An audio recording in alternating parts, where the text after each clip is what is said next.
Hello বন্ধুরা, আজকে আমরা অ্যাডভান্স ট্যাক্স ক্যালকুলেশন কিভাবে করতে হয় সেটা দেখে নেব এই ভিডিওর মাধ্যমে। চলুন তাহলে ভিডিওটি শুরু করা যাক। অ্যাডভান্স ট্যাক্স ক্যালকুলেশন করতে গেলে সবার আগে আমাকে এস্টিমেটেড ইনকাম ট্যাক্স এস্টিমেটেড ইনকামটা আমাকে বের করে নিতে হবে। মিস্টার ডি মুখার্জি আমরা এস্টিমেটেড ইনকামটা বের করে নেব ফিনান্সিয়াল ইয়ার 21-22 অ্যাসেসমেন্ট ইয়ার 22-23-এ। মিস্টার ডি মুখার্জি একজন স্যালারি পার্সন, তার স্যালারি থেকে ইনকাম আছে। স্যালারি প্রত্যেক মাসে 74,000 করে পায়। তাহলে 74,000 ইন্টু 12 করলে অ্যানুয়াল স্যালারিটা বেরিয়ে যাবে। তাহলে অ্যানুয়াল স্যালারি হচ্ছে তার 8,88,000 টাকা। আর আমরা পুরো রেটে ইনকাম ট্যাক্স ক্যালকুলেশন করব, সেই জন্য প্রফেশন ট্যাক্স ডিডাকশনটা এখানে আমরা ধরে নিচ্ছি। মিস্টার ডি মুখার্জি ধরে নিল হচ্ছে তার 200 টাকা করে প্রফেশন ট্যাক্স কাটাবে প্রত্যেক মাসে, 12 মাসে 2400 টাকা। তাহলে এই 8,88,000 থেকে 2400 টাকা মাইনাস করব, মাইনাস করে হচ্ছে 8,85,600 টাকা।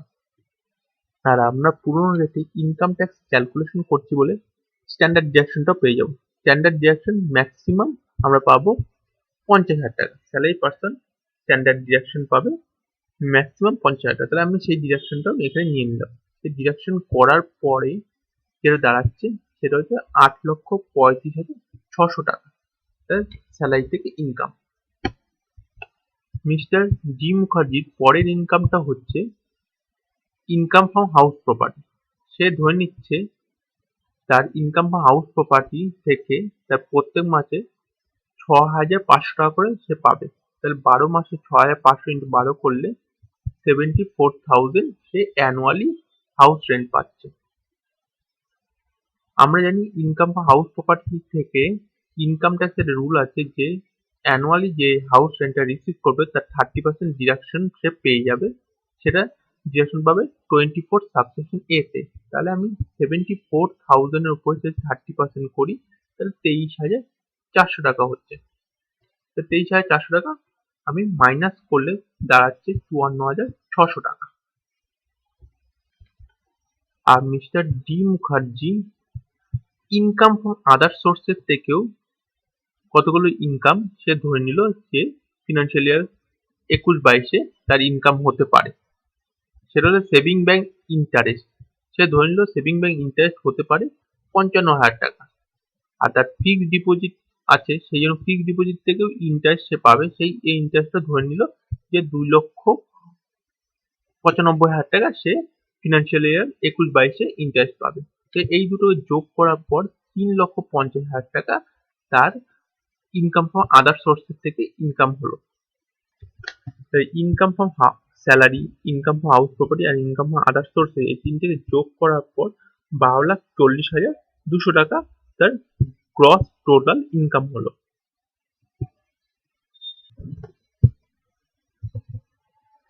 আমরা জানি পুরনো রেটে আমরা ইনকাম ট্যাক্স ক্যালকুলেশন করছি বলে আমরা 80C ডিডাকশনটা পাবো। 80C ডিডাকশন বলতে আমরা পিএফ, এলআইসি, পিপিএফ এই সমস্ত জায়গায় ইনভেস্টমেন্ট করলে সেই ডিডাকশনটা ম্যাক্সিমাম 1.5 লাখ টাকা পর্যন্ত ছাড় পাবে। তা আমরা ধরে নিচ্ছি মিস্টার ডি মুখার্জি ওই বছর ফিনান্সিয়ালি 21-22-এ ইনভেস্টমেন্ট করে 1,60,000 টাকা, কিন্তু ম্যাক্সিমাম 1.5 লাখ টাকা পর্যন্ত সে ছাড় পেতে পারে। সেই জন্য 1.5 লাখ টাকা রেখে দিলাম। আর 80TTA যে সেভিং ব্যাংক ইন্টারেস্টটা ম্যাক্সিমাম 80TTA তে 10,000 টাকা পর্যন্ত ছাড় পাবে। তাহলে আমি 10,000 টাকা ধরে নিলাম, 50,000 টাকা পেয়েছে, 10,000 টাকা পর্যন্ত ছাড় পাবে। তাহলে 1,60,000 টাকা হচ্ছে তার ডিডাকশন অ্যামাউন্ট চ্যাপ্টার 6A তে। তাহলে এই ডিডাকশন করার পর তার ইনকাম দাঁড়াচ্ছে নেট ট্যাক্সেবল ইনকাম দাঁড়াচ্ছে 10,80,200 টাকা। এটা হচ্ছে নেট ট্যাক্সেবল ইনকাম। এইটার উপর আমরা ইনকাম ট্যাক্স ক্যালকুলেশন করব। তাহলে আমরা 15 রেটে যাচ্ছি, সেই জন্য জানি 2.5 লাখ টাকা পর্যন্ত কোনো ট্যাক্স দিতে হবে না। 2.5 লাখ টাকা পর্যন্ত ট্যাক্স রেট হচ্ছে জিরো, জিরো ট্যাক্স হচ্ছে। 2,50,000 1 থেকে 5 লাখ টাকা পর্যন্ত 5%। তাহলে 5 লাখ মাইনাস 2.5 লাখ যদি করি তাহলে 2.5 লাখ হচ্ছে। 2.5 লাখ টাকার উপর 5% করলে 12,500 টাকা হচ্ছে। পরের স্ল্যাবে বলছে 5 লাখ 1 থেকে 10 লাখ টাকা পর্যন্ত 20%। 10 লাখ মাইনাস 5 লাখ করলে 5 লাখ বেরোচ্ছে। 5 লাখের উপর 20% করলে 1 লাখ হচ্ছে ইনকাম ট্যাক্স,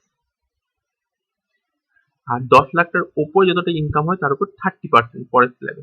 তাহলে আমার ইনকাম হচ্ছে 10,80,200 টাকা। তো 10,80,200 টাকা মাইনাস 10 লাখ করি যদি, তাহলে 80,200 টাকার উপর 30% করলে 24,060 টাকা বেরাচ্ছে ইনকাম ট্যাক্স।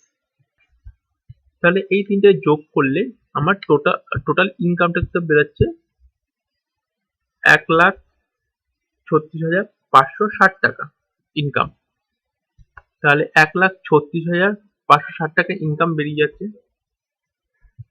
আমরা জানি 87 এর কথা, যেটা আমি আরেকটা ভিডিওতে পুরো ভালোভাবে আলোচনা করেছি। সেই ভিডিওটা দেখে আপনি 87 এর রিবেটটা সম্পর্কে ভালোভাবে বুঝতে পারবেন। এখানে বলা হয়েছে যে 87 এর যদি ট্যাক্সেবল ইনকাম 5 লাখ টাকা কম হয় তাহলেই সে ছাড় পাবে। তাহলে 87 এর সেই জন্য সে ছাড় পাচ্ছে না। তাহলে 87 এর ছাড়টা জিরো হয়ে যাচ্ছে। তাহলে এখানে 1,36,560 টাকাই থাকছে। আর হচ্ছে হেলথ এন্ড এডুকেশন হিসেবে 4%। তাহলে আমি 1,36,560 টাকার উপর 4% যদি করি, তাহলে 5,462 টাকা হচ্ছে হেলথ এন্ড এডুকেশন হিসেবে। এই দুটোকে যোগ করলে টোটাল ইনকাম ট্যাক্স বেরোচ্ছে। তাহলে ইনকাম ট্যাক্স বেরোচ্ছে 1,42,200 1,42,022 টাকা। 1,42,022 টাকা। এখন আমি অ্যাডভান্স ট্যাক্স ক্যালকুলেশনটা করব। আমরা জানি অ্যাডভান্স ট্যাক্স পেমেন্ট 4টি ইনস্টলমেন্টে আমার পেমেন্ট করতে হবে। First instalment, second instalment, third instalment, fourth instalment. Due date হচ্ছে অন অর বিফোর 15 জুন।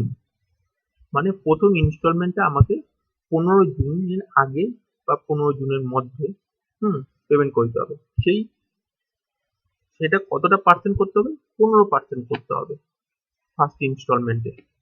যে অ্যাডভান্স ট্যাক্সটা 15% করতে হবে। তাহলে আমার যে ট্যাক্স হচ্ছে, আমি এস্টিমেটেড ট্যাক্স ক্যালকুলেশন করলাম 1,42,022 টাকা, সেটা 15% করলে 21,303 টাকা আমার পেমেন্ট করে নিতে হবে। মানে 21,303 টাকা বা তার বেশি পেমেন্ট করতে হবে 15 জুন বা তার আগে। এটা হলো ফার্স্ট ইনস্টলমেন্ট। তাহলে ফার্স্ট ইনস্টলমেন্টে বলা হয়েছে 15 জুনের আগে বা 15 জুনের মধ্যে পেমেন্ট করে দিতে হবে। যার ট্যাক্স এস্টিমেটেড ট্যাক্স ক্যালকুলেশন করলাম তার 15%। তাহলে এস্টিমেটেড ট্যাক্স ক্যালকুলেশন করলাম 1,42,022 টাকা। তাহলে 1,42,022 টাকা 15% করলে 21,303 টাকা পেমেন্ট করে দিতে হবে। মানে 21,303 টাকা বা তার বেশি পেমেন্ট করতে হবে। ঠিক আছে। সেকেন্ড ইনস্টলমেন্টের ডেটটা কবে? On or before 15 September. মানে 15 সেপ্টেম্বর মধ্যে বা তার আগে পেমেন্ট করে দিতে হবে 30%। যা এস্টিমেটেড ইনকাম ট্যাক্স ক্যালকুলেশন করো তার 30%। তাহলে এস্টিমেটেড ইনকাম ট্যাক্স যেটা হলো 1,42,022 টাকা, সেটার উপর 30% করলে 42,660 টাকা পেমেন্ট করতে হবে। মানে 42,660 টাকা বা তার বেশি পেমেন্ট করে দিতে হবে। এখন থার্ড ইনস্টলমেন্টটা দেখে নিই। থার্ড ইনস্টলমেন্টটা আমাকে পেমেন্ট করতে হবে অন অর বিফোর 15 ডিসেম্বর। মানে 15 ডিসেম্বর মধ্যে বা তার আগে, সেটাও 30% করতে হবে। তাহলে আমরা যে এস্টিমেটেড ইনকাম বেরাচ্ছে তার 30% করলে 42,660 টাকা আমাকে পেমেন্ট করতে হবে বা তার বেশি পেমেন্ট করতে হবে। আর ফোর্থ ইনস্টলমেন্ট যেটা বলা হয়েছে সেটা অন অর বিফোর 15 মার্চ। মানে 15 মার্চের আগে বা 15 মার্চের মধ্যে পেমেন্ট করে দিতে হবে। সেটা হলো 25% পেমেন্ট করতে হবে। 25% পেমেন্ট করতে হবে। তাহলে 1,42,022 টাকার উপর 25% করলে 35,506 টাকা হচ্ছে। 35,506 টাকা পেমেন্ট করতে হবে। তাহলে আমি 35,506 টাকা তারপরে পেমেন্ট করে দিতে পারি। তাহলে এইগুলো যোগ করলে 1,42,023 টাকা হচ্ছে। মানে 1 টাকা বেশি হচ্ছে। তাহলে এইভাবেই অ্যাডভান্স ট্যাক্স ক্যালকুলেশন করে। তাহলে এই পার্সেন্টেজটা যোগ করুন, দেখুন 30, 30, 60, 15, 75, আর 25 মানে 100%, মানে ইনকাম ট্যাক্সের 100% আমি পেমেন্ট করে দিলাম অ্যাডভান্স ট্যাক্সের থ্রু দিয়ে। অ্যাডভান্স ট্যাক্স যদি আমি এইগুলো যদি পেমেন্ট না করে থাকি, তাহলে আমাকে ইন্টারেস্ট দিতে হবে। সেই জন্য অ্যাডভান্স ট্যাক্স পেমেন্ট করা দরকার। যদি আমার ট্যাক্সেবল ইনকাম ট্যাক্স 10,000 টাকা বেশি হয়, 10,000 টাকা কম যদি থাকে, তাহলে অ্যাডভান্স ট্যাক্সের লাইবিলিটি থাকে না ট্যাক্স পেয়ারদের। কিন্তু 10,000 টাকা যদি বেশি হয়ে যায়, তাহলে অ্যাডভান্স ট্যাক্স অবশ্যই পেমেন্ট করতে হবে, এবং এই 4টি ইনস্টলমেন্টে অ্যাডভান্স ট্যাক্স পেমেন্ট করতে হবে। না হলে লেট অ্যাডভান্স ট্যাক্সের জন্য আমাকে ইন্টারেস্ট ক্যালকুলেশন করতে হবে, এবং ইন্টারেস্ট চার্জ করা হবে যখন আমি ইনকাম ট্যাক্সটা পেমেন্ট করব, ইনকাম ট্যাক্সের রিটার্ন ফাইল করব তখন। আশা করি এই ভিডিওর মাধ্যমে সকলেই বুঝতে পেরেছেন ইনকাম ট্যাক্সের ক্যালকুলেশন কিভাবে করবে এবং কত পেমেন্ট করতে হবে কোন সময়। আশা করি সবাই বুঝতে পেরেছেন। ধন্যবাদ।